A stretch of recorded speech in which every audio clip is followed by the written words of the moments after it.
آج کل بہت ہی زیادہ وبائی امراض پھیل رہے ہیں۔ ڈینگی جیسی بیماریاں، بخار، نزلہ، زکام، گلا خراب، جسم درد، اس قسم کی بیماریاں پھیل رہی ہیں، جس کی وجہ سے ہر گھر کا کوئی نہ کوئی فرد اس بیماری کے اندر تقریباً مبتلا ہے۔ اور اس کے علاوہ مہنگائی نے انسانوں کا جینا محال کر رکھا ہے۔ علاج کرانے کے بھی قابل نہیں رہی عوام۔ مہنگائی اس قدر زیادہ ہے کہ بندہ کچھ بھی خریدنے کے قابل نہیں رہا۔ تو اس کے تدارک کے لیے ایک نایاب اور مجرب عمل لے کر حاضر خدمت ہوں۔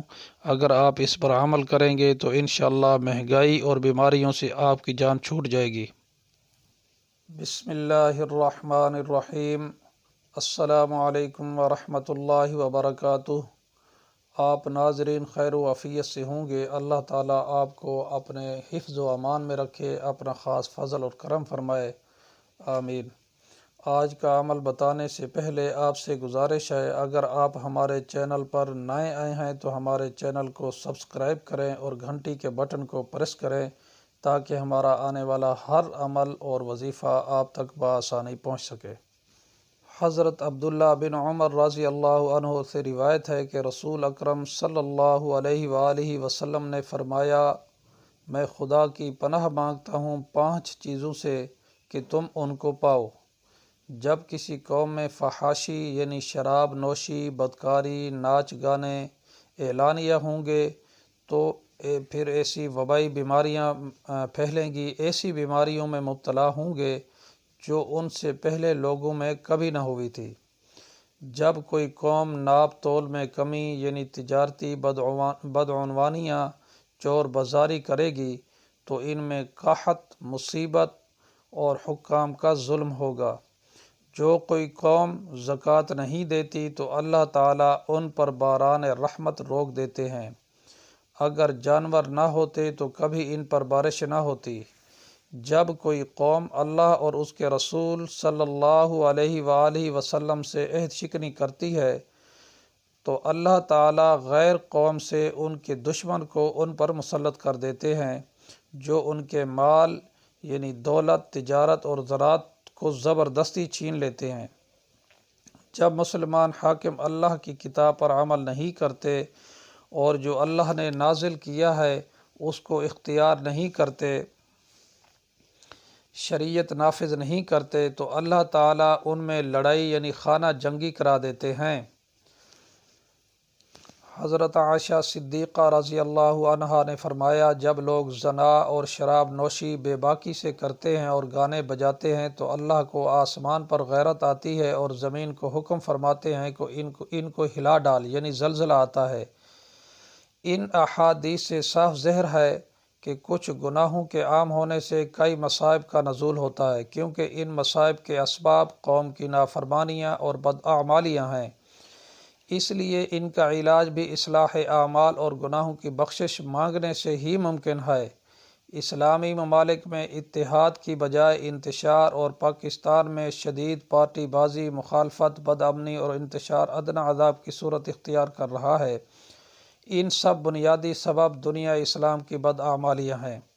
ہم بیماریوں کے علاج کے لیے نئے ہسپتال بنائیں اور ڈاکٹر ضرور تیار کریں، مگر بیماریاں بڑھیں گی، کم نہیں ہوں گی جب تک فحاشی اور عیاشی بند نہیں ہوگی۔ مہنگائی بڑھے گی جب تک تجارتی بدعنوانیوں اور ملاوٹ کو سختی سے ختم نہیں کیا جائے گا۔ دولت، تجارت اور زراعت چھنے گی جب تک اللہ سے عہد شکنی اور نافرمانی رہے گی۔ قوم میں نفاق ختم نہیں ہوگا جب تک اللہ کے نازل کردہ احکام کا نفاذ اور اجرا نہیں ہوگا۔ غربت اور غضب الہی ہوگا جب تک شراب نوشی، بدکاری اور گانے بجانے کے مراکز اور کلبوں کو ختم نہیں کیا جاتا۔ ارباب اقتدار بتائیں، کیا یہ غریب عوام کی خدمت کے لیے ادارے ہیں جن کا قیام ضروری ہے؟ قرآن حکیم جو ایک کامل ضابطہ حیات ہے، اللہ تعالیٰ ان تمام مصائب و آلام سے نجات کا طریقہ بیان فرما رہے ہیں۔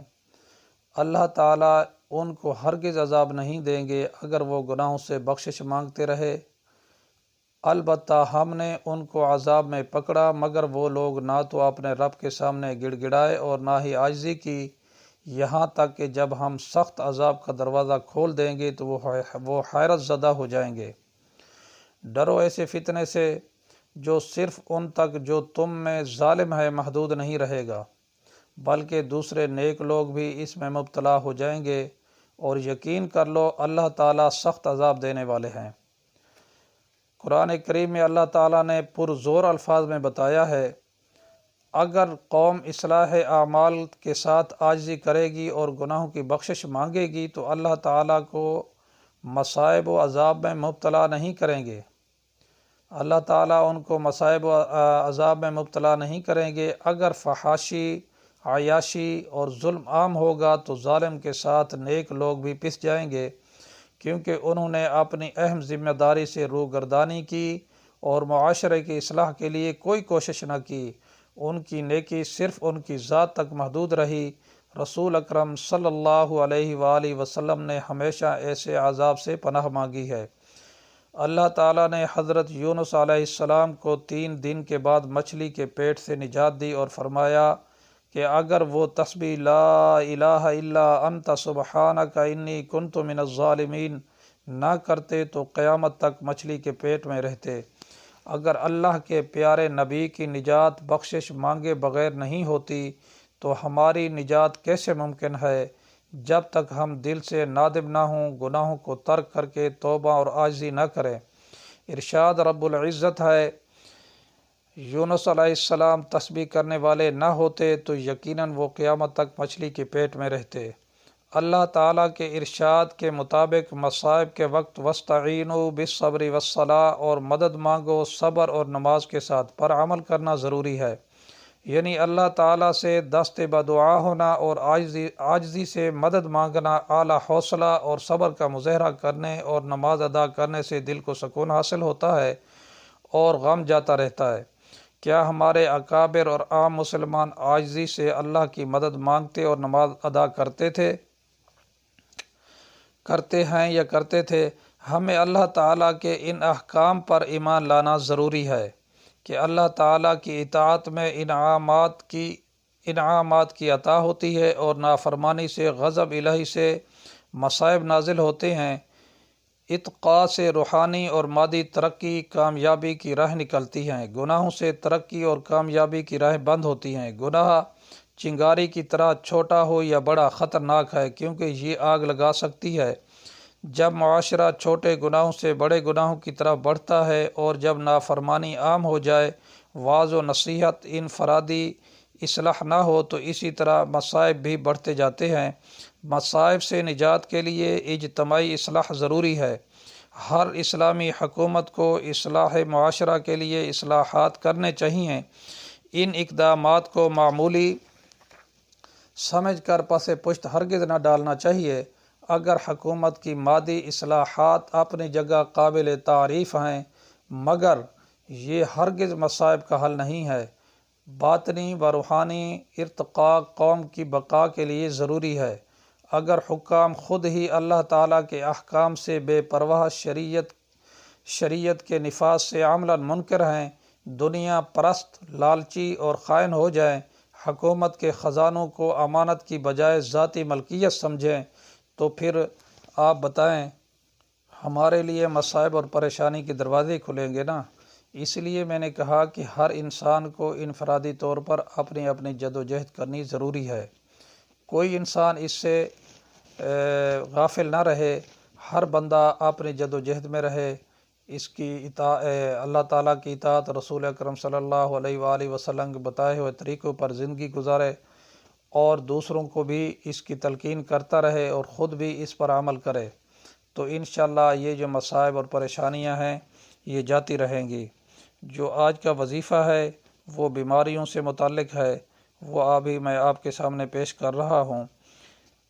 کسی بھی طرح کی کوئی بھی بیماری ہو، وبائی بیماری ہو یا کوئی بھی بیماری ہو، اس کے لیے آپ سورۃ علم نشرح کی تلاوت کریں۔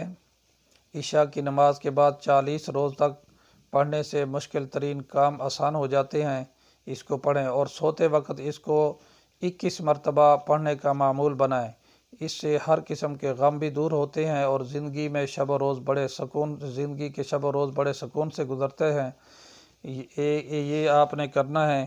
اس کے علاوہ اس سورت کو روزانہ 21 مرتبہ پڑھنا دنیا کے لیے، دین اور دنیا کے لیے بہت مفید ہے۔ مال و دولت میں اضافہ بھی ہوتا ہے، عزت میں اضافہ بھی ہوتا ہے، اور ہر قسم کی بیماریاں بھی جاتی رہتی ہیں۔